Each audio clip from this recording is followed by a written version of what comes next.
Well, welcome, Eric. Thank you so much for meeting with us today.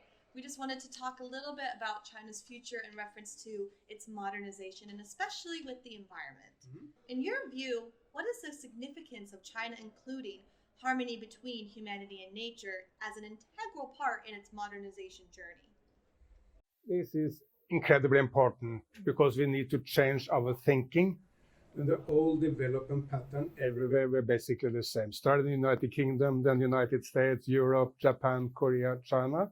It was we prioritize completely to get everyone out of poverty, create economic growth, and we take it for granted that there will be quite a lot of destruction to nature. But now the complete focus of economic growth in the early days of Chinese modernization has been replaced by a focus on sustainable growth or on high quality growth, which is of course to provide better for human beings, but is also to provide better for nature.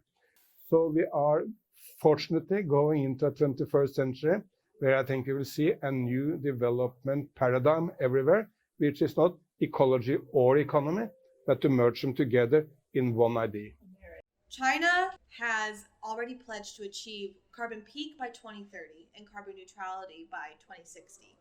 And last year, China's renewable energy capacity surpassed its coal capacity for the first time. Despite all of these amazing steps in growth, some Western media has said that as China is the largest carbon emitter in the world, it has not done enough to cut its emissions.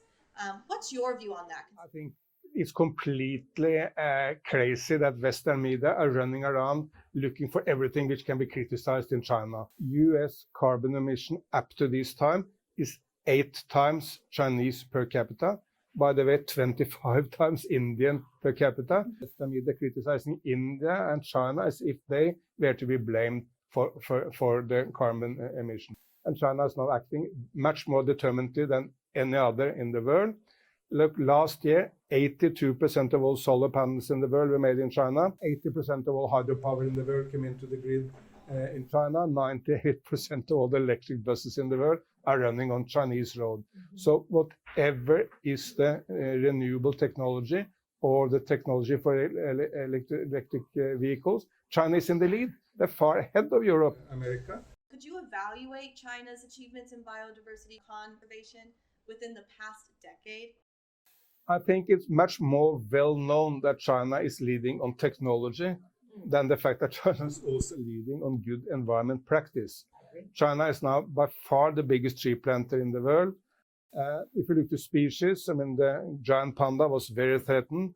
Now it's withdrawn from the red list of threatened species because of very good conservation efforts in Sichuan. So overall, China has moved from somewhat in the backseat, just prioritizing economic growth in the past, into now being a world leader, best practice on tree planting, forest restoration, cleaning up of rivers. Many years ago, China was really struggling with air pollution, clearly.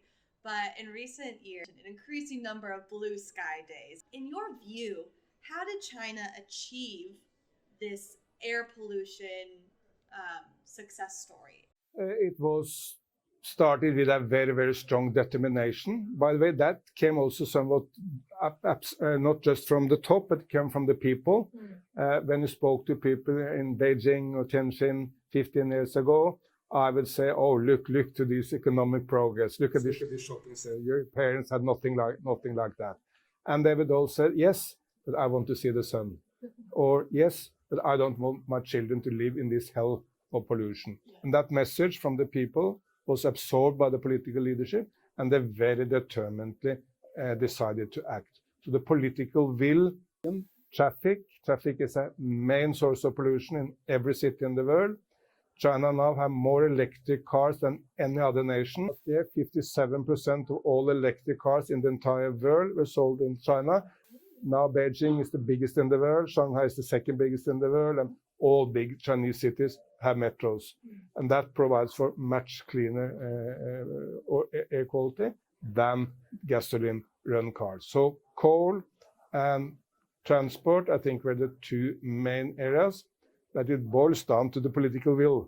If you don't have that, you come nowhere. Well, Thank you so much for joining us today and meeting with China Daily. We so appreciate your opinions. Thank you, Shasha.